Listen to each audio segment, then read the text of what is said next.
The purpose of this portion of the forum is to introduce you to the 12 candidates who are seeking election on May 8th to the office of council for the city of Long Branch. There are 5 positions being sought, and you may vote for any 5 of these candidates. Please turn off your video cameras, your cell phones, whatever you have. We have an official recording. You'll be able to see it on the link after this is over with. These candidates are prepared to spend many hours in the service of this city. Please give them your attention as they participate in this forum. Again, there will be 3 sections to the forum. First, each candidate will have 1 minute to make their opening statement. The order has been determined by a chance drawing during the beginning of the forum. Second, there will be questions from you. You have cards. We have somebody handing out cards over here. Write your questions on the cards. They'll pick them up from you. Just hold the card up. They'll pick it up, and they'll bring it over here to the table. You don't need to come here. They'll come and get it for you. So they'll have 90 seconds to respond to each question. And then the third section is a 1-minute closing statement from each candidate, again, in another random order determined by chance. That's not right, in a random order.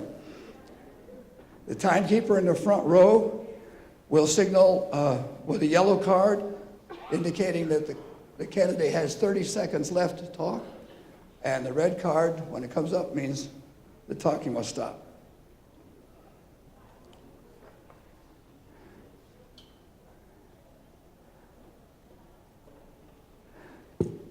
Thank you for being quiet and giving these candidates a chance to tell you why they want to be a member of the City Council.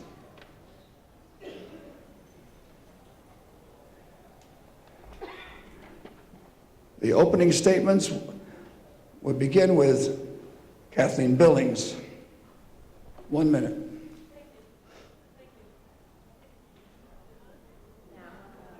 It's green lights on though. Now can you hear me? Okay, I'm sorry. My name is Kate Billings and I'm running for re-election to the City Council as part of the Schneider team. First of all, I want to thank all of you for attending. I commend you for wanting to become better informed before you go to the polls next Tuesday. To run an efficient government, there is a need for stability and continuity that enables efficiency in completing all endeavors throughout the city. Our team contains those 2 elements, but also provides the resource for fresh ideas in our 2 new team members. We are a team who will work together to continue the progress that has been achieved without any of us having a personal agenda, except to serve the residents of Long Branch and to keep Long Branch a great place to live and work. Thank you. Thank you, Mr. Anastasia. Hello. Okay. I'm Ed Anastasia, and I'm seeking a seat on the council. I'm a lifelong resident of Long Branch. I actually went through the full school system here. I'm a homeowner as well, and I would love to be able to contribute some of my insight and ingenuity about people in the city here. I've been approached many times with a lot of ideas I've had, which sometimes seem a little out of the box, but I do believe that that is what we need, some new direction instead of the process that's been somewhat predictable, I would say. I'd like to thank you all for coming out tonight, and hopefully we get your support for Dennis and I, as well as Mr. Grant. Thank you very much. Ms. Dos Santos. Good evening, everyone. My name is Diana Dos Santos. Thank you for the opportunity to participate in this debate. I have lived most of my life in Long Branch and attended the Long Branch Public Schools. I am an immigrant, a student at Brookdale, small business owner, wife, and mother. We live in one of the greatest cities in the state. Our city has transformed into a beautiful, vibrant city with new parks, new businesses, and new families. We are a diverse and inclusive community that provides a home to everyone no matter their background and makes them a part of our community. These are the reasons I chose Long Branch to raise my daughters. I want to work with my team to make sure our city keeps moving in the right path so my daughters will choose Long Branch to raise their families. I want everybody to look up at what's above us. It says, the foundation of every state is the education of our youth. Does Mr. Pallone and his team believe that the education of our youth be based on the falsehood and slander that he's been putting in our mail?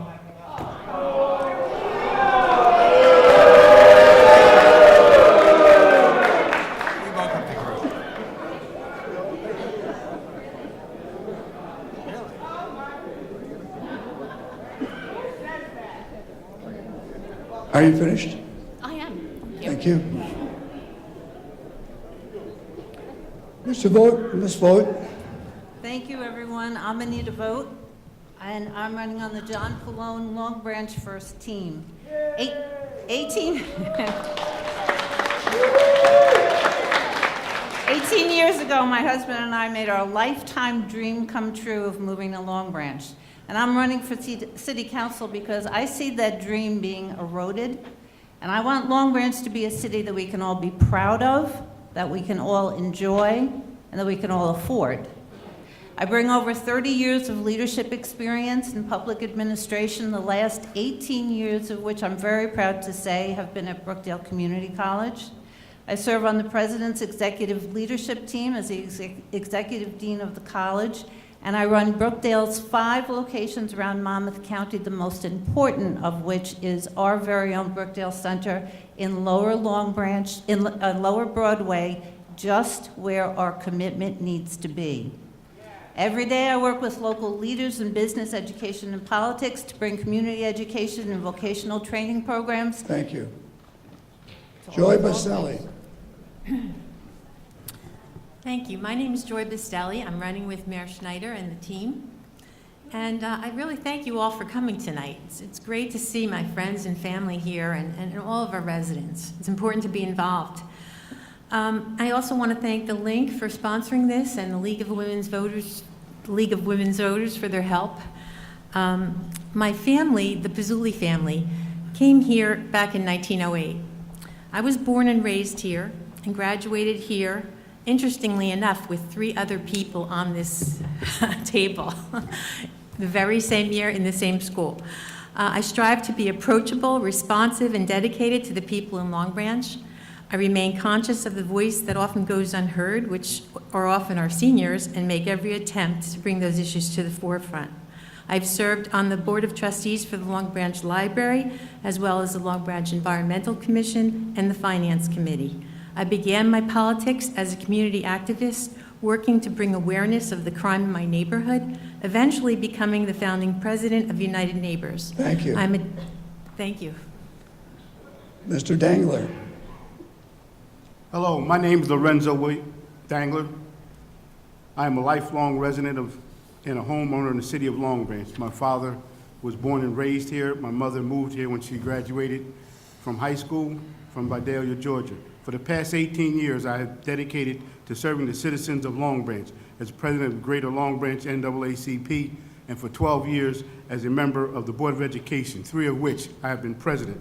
But recently, I've concerned with our neighborhoods are not getting the resources and attention we need from the city. So I decided to run for council as a part of the Long Branch First Team with John Pallone for mayor.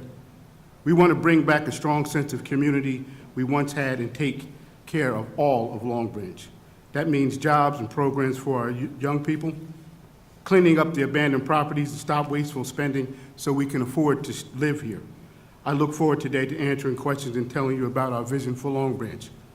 I am asking on May 8th that you vote for me, Lorenzo Bill Dangler, my running mates Mary Jane Selly, Rose Wittes, Mario Vieira, and Anita Vogt for Thank council. you. Mr. Vieira. Good evening. Good evening. My name is Mario Vieira. I live in Long Branch since I was 11. I'm a mason with the Bricklayers, local number 4. My wife and I worked hard, saved our money, and built our first house in Long Branch almost 30 years ago. We pay our taxes, but some people don't in Long Branch. Mayor Schneider just approved $2.6 million, what they talked about before, abatement. For South Beach, they all get 6,000 breaks. They don't pay their school taxes. We do, not them. I'm running because I think the city of Long Branch is paying too much attention to a few blocks in the waterfront and not enough for the rest of us. I'm running with Mary Jane Sally, Rose Wittes, Bill Dangler, myself, Mario Vieira, Anita Vogt, with the first team in Long Branch. Thank you very much. Thank you. Michael Sirianni. First, I'd like to thank the Link newspaper for hosting the debate and the League of Women Voters for being our moderators. I'm Michael Sirianni. My day job, I'm principal of the Culinary Education Center in Asbury Park. I was born and raised here in Long Branch. My parents had a business here, Sirianni's Friendly Cafe. My past work experience, working for the family, Ocean Place, Hilton, and various Marriott hotels. I was elected 2010 and 2014 to the City of Long Branch and served 2 terms as council president. I was on the Long Branch Board of Education in 89 to 90, and I was on the zoning board from 2007 to 2010. I'm very proud to be part of the Schneider team and look forward to continue to work hard for the people of Long Branch to keep the city growing, developing for all the residents. Thank you for this evening. Thank you for coming in. Thank you.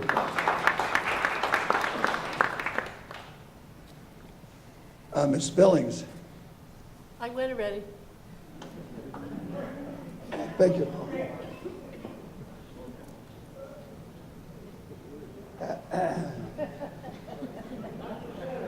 Wittes. Good evening. I'm Rose Wittes, and I'm running for Long Branch City Council with John Pallone as part of the Long Branch First Team. I've served on the school board for 19 years. Our children are receiving a great education, and we've upgraded our buildings and facilities without added costs to the taxpayers. We've worked hard to control spending and make sure every student receives a quality education. I am proud of my record on school board, and I never thought I would want to run for council, but this year I decided to run. Why? One of the things I've always loved about Long Branch is that it's a city of neighborhoods. Lately, many of our neighborhoods have been neglected. City government seems to focus only on Pear Village and high-end housing for summer people. This must stop. We have a plan to give all of Long Branch the attention and resources it needs. We need to work with the schools to provide more and better services to our children. We will explore shared services to increase efficiency and reduce costs to the taxpayer. And we will not sign any more deals with developers that give unwarranted tax abatements to high-end condos on the waterfront. When they pay less, the rest of us pay more. Thank you. Thank you.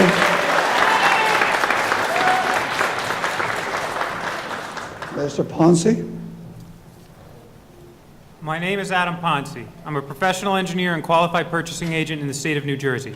I currently work as the authority engineer for the Lakewood Township Municipal Utilities Authority, and I currently serve on various boards and committees, including the Long Branch Zoning Board of Adjustment for the past 3 years.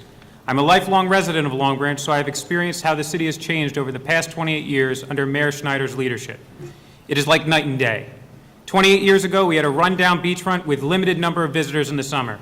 Now we have a thriving beachfront that gets hundreds of thousands of visitors on a weekend, which supports local businesses, local jobs, and provides millions of dollars of revenue for the city each year.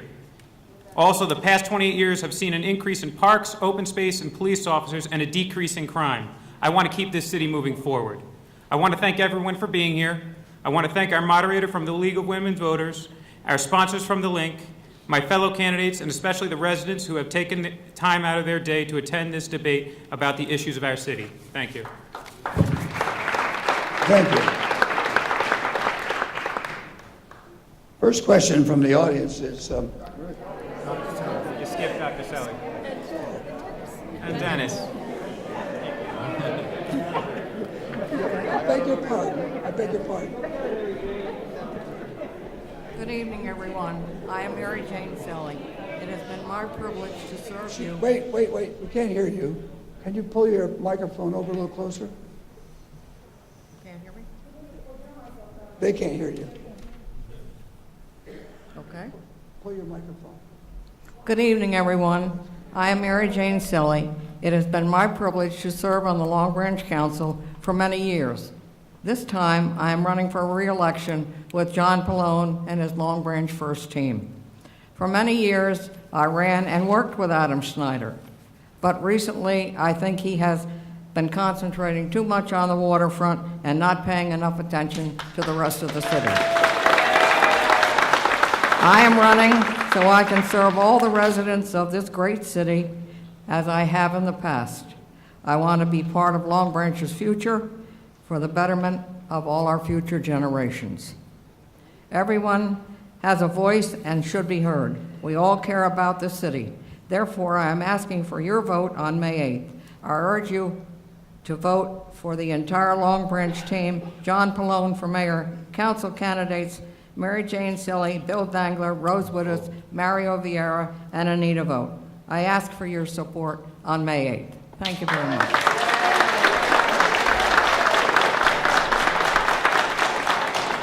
Thank you, and because I missed you, I will give you the first question.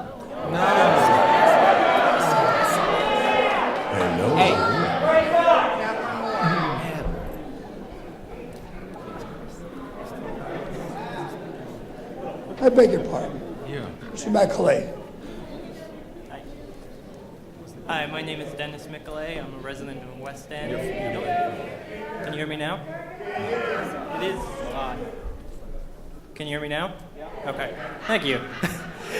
Hi, my name is Dennis Michelet. I'm a resident of West End. I'm running for City Council, which is why I'm up here. I have a bachelor's degree in political science, a master's degree in public policy, and I'm currently an evening student at Rutgers University School of Law. Even though I've never run for nor held elected office before, I have a great deal of experience in constituent relations, having interned in both the executive and legislative branches of state government, and I spent 2 years in civil service before I moved to the private sector, where I now work as a physician's office assistant at a cancer center in Manhattan. I believe that given my experience in education, I can have a positive impact on this city, and I hope that next week you will consider giving me the privilege and my running mate of representing you in City Hall. Thank you. Thank you. Now, Ms. Sally, assuming as a member of the council, would you work to have all the meetings on television so that on the town website so that we could all view them, the people who can't get to the meetings themselves? Take that, sir. At one time, I didn't think it was a good idea to have the closed circuit TV for the citizens so they can see the Long Branch Council meetings. However, I've had a change of heart, and I really think that perhaps it's a good thing, although I don't know how many of you know it, but the workshops are always televised. So the workshop is basically where we do most of the work. So the answer to your question is yes, I would be in favor of televising the closed circuit TV. Thank you. Would someone from the next slate want to answer that? Yes. If you want. I think it's a great idea to have the council meetings televised. I also think that it should be put on the city's Facebook page live, like they do on the West End watchdog groups, and the Link has been doing it lately. I think it's awesome that people who can't make the council meetings, don't have the ability to leave their homes, can watch it on their own TV without having to leave their room. That's a great idea. Thank you. May I? No, we haven't heard from the other slate yet. Being a visual artist, I find it very important to people to be able to visually see what's going on there. You know, that's the way that most things are communicated any longer. To think that you wouldn't be inclusive with such, availability to the technology is kind of silly. I mean, it is a very powerful tool, and it can convey a lot of different information and ideas to a lot more people on a greater level, so you would be able to receive more information from the people out there, so you could calculate out a much better answer to any of the issues that might arise. Thank you. Mr. Sirianni, you had your hand up. Would you like Yes, to address it? I just wanted to add that it seems technology is moving a lot faster. Before, when we talked about it 8 years ago, we were thinking, as the gentleman in the back, and I'm not slighting anyone, you know, camera, sound system, everything. But I've seen what can be done with a cell phone, as Patty has hers and Walter has his. The quality is just as good, and it's getting the word out. So I applaud it, yes. This would be something you would be televised. We're talking about televising them, right? Yes. Okay. Anybody from this side here? Yes. Yes, I do agree that televising the council meetings is a good thing. Some of them, my running mates and certainly opponents also, because there are a lot of people that cannot get out, don't have time, families, they're home trying to cook dinner, so on and so forth. So they would be able to hear and see what's going on. And I know from time to time the meetings get a little out of hand. And maybe if it's on, if it's televised and we see how we are acting, if you will, at a council meeting, it might make you think twice before, after you see yourself and what's going on. And it also have you, maybe you'll hear things that's going on, and you'll contact the mayor and council in regards to some of their ideas, and it would just be a positive thing for the city. Thank you. Anyone else? Yes. I think it's a great idea to televise council meetings.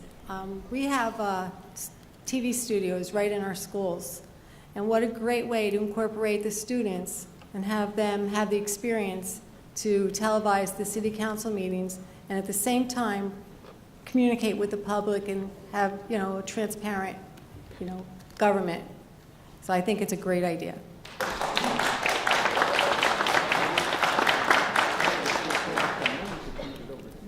Just very quickly, Yes. I also very much agree with the idea, if we talk about wanting to have people involved, we need to be transparent and we need to keep people informed. It's one of the best ways to do it. Thank you. Next question. Do you think that developers who have contracts with the city should be required to hire people who live in Long Branch? Let me ask Ms. Billings first. I think it's very difficult to enforce. And I also think it's very difficult if we require Long Branch residents and they don't have the proper skills. Don't have the proper skills or training. And yes, there are some places you can get apprentice programs, but it's very difficult to enforce. I don't know how you can enforce it and how you can force a developer to do it. And if you do divorce, as Mr. Pallone said, it's our way, not their way. Well, that's not how developments work. It's negotiations. So if we could try to do it and maybe suggest it, which we have done with the downtown borough, we have asked them to try to hire as many local residents as they can. It's in the developers agreement. Then I would be all for it. Thank you. Can I answer that? Thank you. Excuse me, sir. Excuse me. Over here. We sat here we sat here during the mayor's, and there was no total respect from the people when the candidates spoke. I would like to have the same for us. You just used your timing. There is no, I'll give you my time. Time me. I think we need to have the same respect given to the mayor and those candidates, the mayoral candidates, while we're sitting up here. No comments, no clapping, and just direct. Am I timed? Am I done yet? I told you to time me. This is my 3 minutes, or my time. I believe the gentleman has a point. In respect to all gentlemen and ladies in this audience, should respect the speakers, not make side comments, not clap until the forum is over. Then you can have all the clapping you want. So please do that. Can I Who answer else that? would like to answer I'd that like question? that. Yes, Mr. Vieira. All these general developers that come to town, all the deals are made in the city. It's what the city makes with. If these guys are not professional to work on electrical, plumbing, they know how to sweep, they know how to move block. There's no reason you can't hire local people from Long Branch. The unions just want a seat at the table. The current administrator won't even give them a seat. That's the problem that we have right now. These unions people will work for 85% of their pay. It's whatever they'll negotiate. This administrator won't even give them that seat. Me, I have to go to Atlantic City and work, and all these projects are working around us. So that's not true. It's what the city negotiates first. You want to come and build in my town?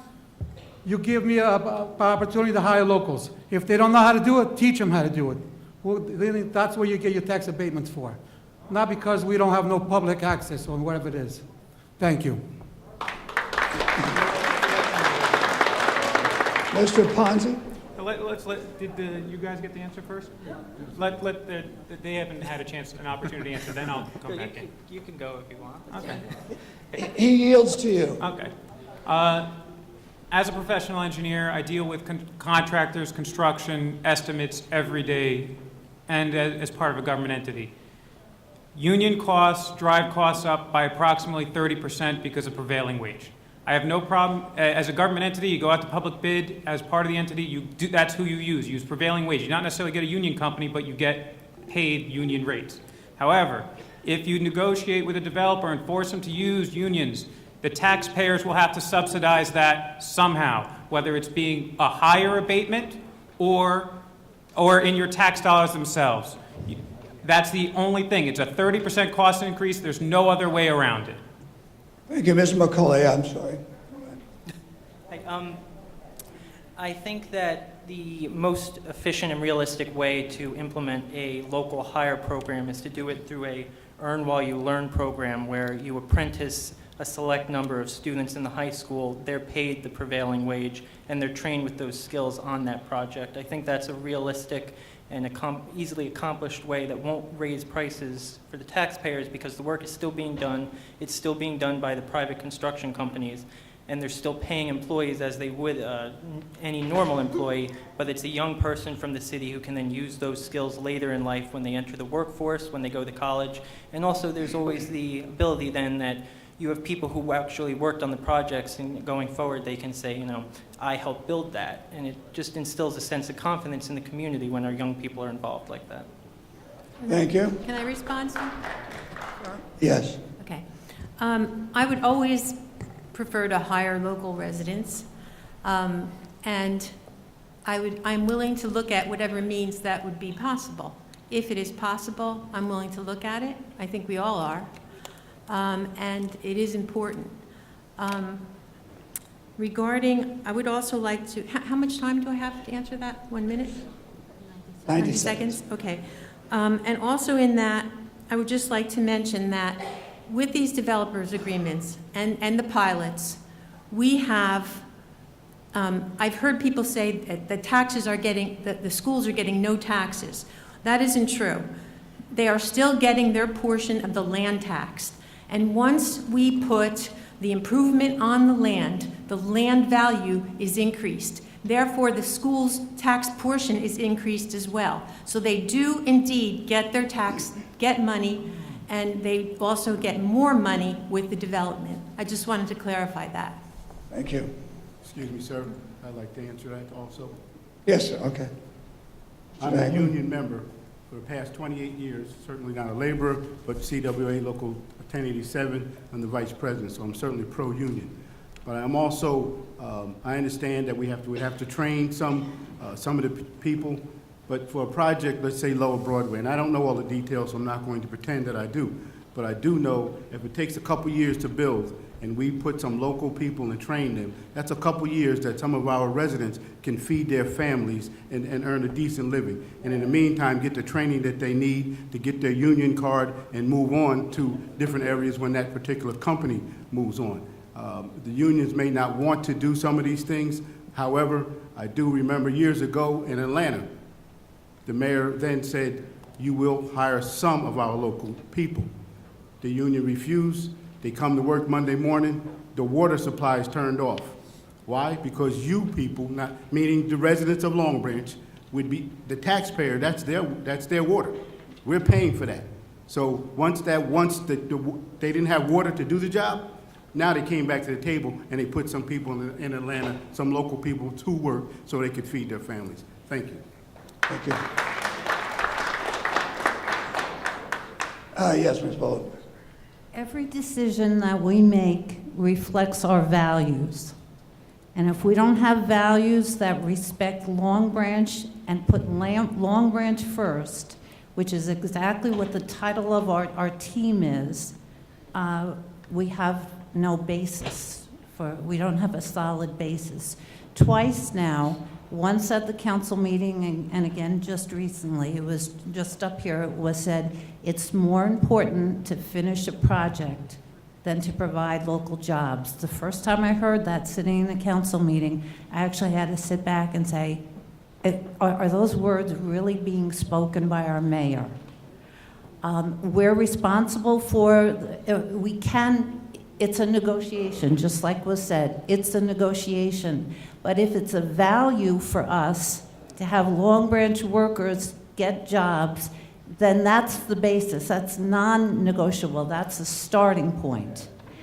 From there, yes, we need an apprenticeship program, and that's all part of it, because the most important thing for us is to have a well-skilled workforce. It's a continuum, but it has to be a commitment that starts with our values. Thank you. I see a hand over here.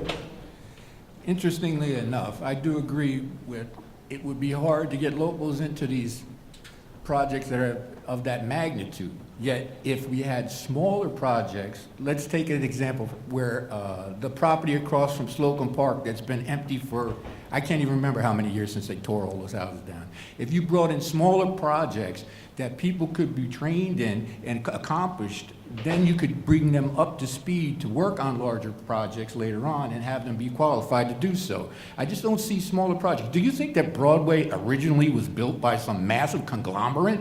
No, they were all individual buildings built by individual people who were qualified to do so. I think that there's a big difference between making a ship that can hold 1,000 people and making 10 ships that can hold 100. And that maybe might be the thing to rethink here. How we can get people in on smaller projects to bring them up to speed so they're more qualified for huger projects later.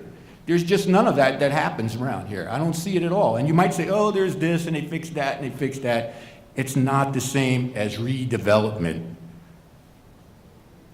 Thank you. That's it. Next question. What is your vision for Long Branch? If you're on the council, would you consider a family entertainment center for Long Branch consisting of perhaps bowling, ice, and/or roller skating? Let's hear from Mr. Siriani, please. Mr. Siriani. Family activities has always been a conversation when we meet with the developers. What are they going to do? The original designers for the pier wanted to shorten the carousel. We fought with them to keep, and almost get rid of the carousel. We fought with them to keep that. We've changed our plan, and we did put an arcade in Pier Village on Laird Street. Going in. Activities for the youth, we have pages of them. The library, repertoire, there's the Bucky James, recreation, playgrounds and fields, our schools. There's there is a lot of activities for all ages here in Long Branch. The vision of Long Branch. Getting companies to come in and open up bowling alleys and ice rinks is admirable and is something that we're always welcome to. The city is not going to be building them. We would be working with them. Thank you. Anyone from this slate like that? Yes. I think it's very important to have facilities for children, for our children, and for the adults in this community. And I still don't think we have enough. I think that we need to utilize the schools more. We need to work with the Long Branch Board of Education and enhance all the recreation programs. We need to make those affordable if they're not to all children in Long Branch. But I also think that, we can't, going to Pure Village for entertainment is not something we all might want to do. We might want to do something in our own neighborhood, and I think we should provide areas of entertainment in all the neighborhoods. Thank you.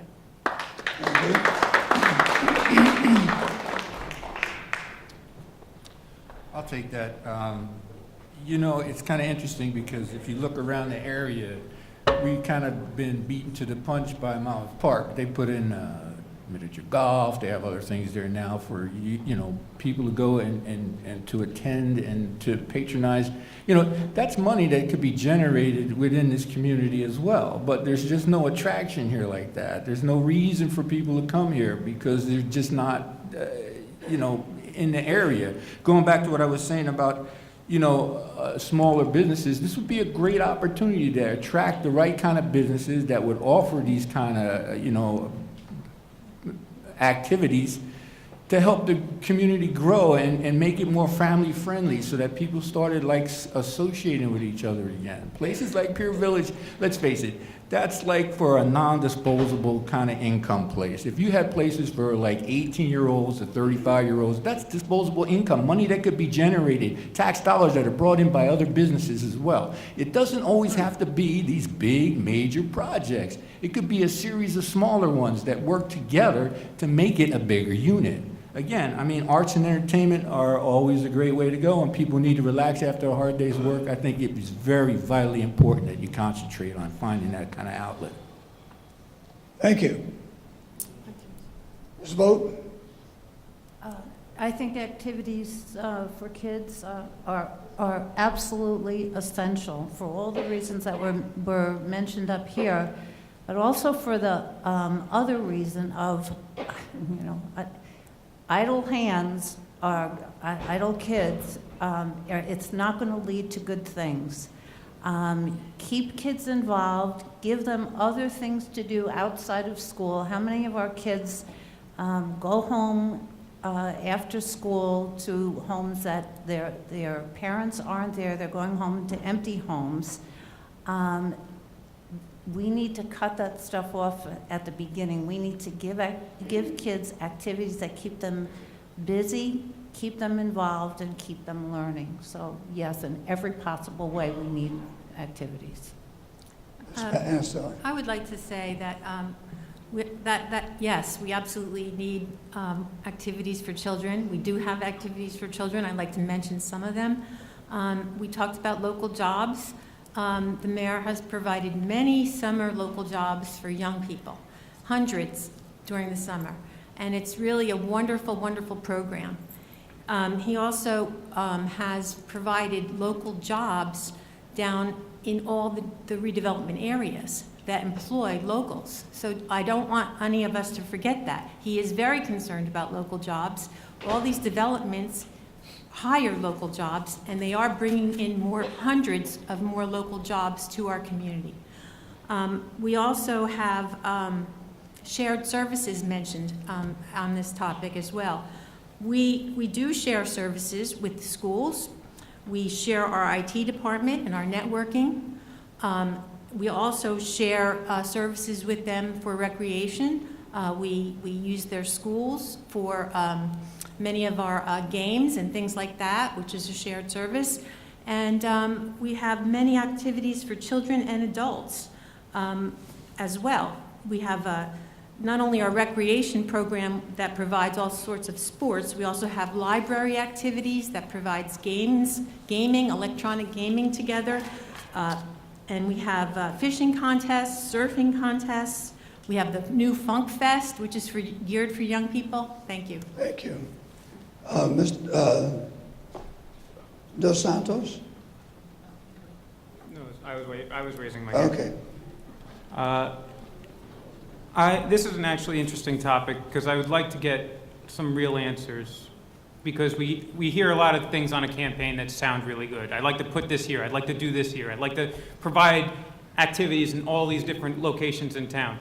So, and that's what we just heard from the Plone First Team. So I would like the Plone First Team to answer what type of entertainment are you going to put where, And with what money are you going to buy, and what taxpayer money are you going to use to buy the land, build those facilities, and how are you going to justify that to the taxpayers that are sitting out there listening right now?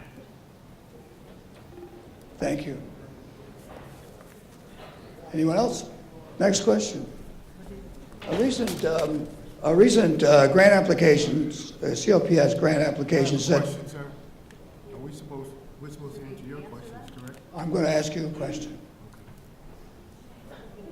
Recent GOPS grant application said crime and gangs are on the rise in Long Branch. How would you work to reduce crime? You may begin. Well, first, I'd like to say, years ago, I held two gang awareness forums, the NAACP, with the blessing of the Board of Education right here. We had over 200 people come. We even handed out brochures, color brochures at no expense to the parents, so they could take them home and know the different gangs that were on the way to Long Branch. We didn't say we had a major problem, but we felt that there was a gang problem on the way. So now it's here. There's things we can do, but we have to be vested in trying to give those young people who are joining the gangs options, whether they be jobs, whether it's recreational ideas, things like that. We can't just say they're just a few bad children and there's just a few people that just don't get it. There's nothing we can do. We can help every child. We just have to reach out for them. We have to put programs. There's grant money. There's what's the word I'm looking for?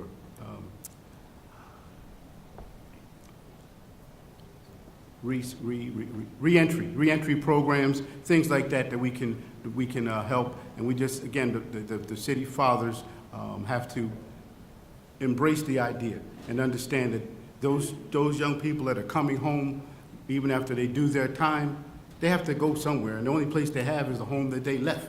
So we have to have some type of programs, some grant money. There's plenty of grant money out there, faith-based grant money for them. Thank you. Thank you. Ms. Bastelli? Yes, we do always need to be diligent in that area. And one of the things that I would continue to do is I would continue to reinforce our police services, which we do. But we also have to be aware that gang presence is now all over because of the electronic abilities that everyone has nowadays. And in other words, a gang doesn't have to be in one location anymore. They can be anywhere and still communicate with each other. So having that awareness, our crime has reduced 2/3 over the last, since 1994. That's a huge amount that has come down. And that hasn't happened by accident. We've increased our police force. We've added police officers on bicycles. We have added police officers on motorcycles, as well as community policing. And community policing is a great way to encourage what we learned when we were young, that the policeman is our friend. And these police officers go out into the community to events, make themselves available to children and others to bring more of a rapport with each other. So the crime is down in Long Branch, and we've worked hard to do it. Thank you. Mr. Nicolay. I don't think it's fair to put the entire burden on the police with solving the gang issue, because they're fighting a war against supply and demand. Gangs exist because there's a demand for them. So in order to effectively get rid of them, you have to negate that demand. And I think that it's true that in the age of the internet and social media, the typical traditional confines of where a gang can operate are pretty obsolete, which is why it makes it more important to make sure that in our communities, people don't even want to join gangs. And you do that by giving them a sense of community that they wouldn't have elsewhere, and giving them opportunities for advancement that they wouldn't perceive otherwise. That's why I support bringing a YMCA to Long Branch. That's why I support working with guidance counselors in the high school to make sure that when summer programs are open, and the Department of Public Works is hiring, that students actually know about it and get first priority in applying and hiring, because our youth should be the ones who are working in our city. It shouldn't go to neighboring communities.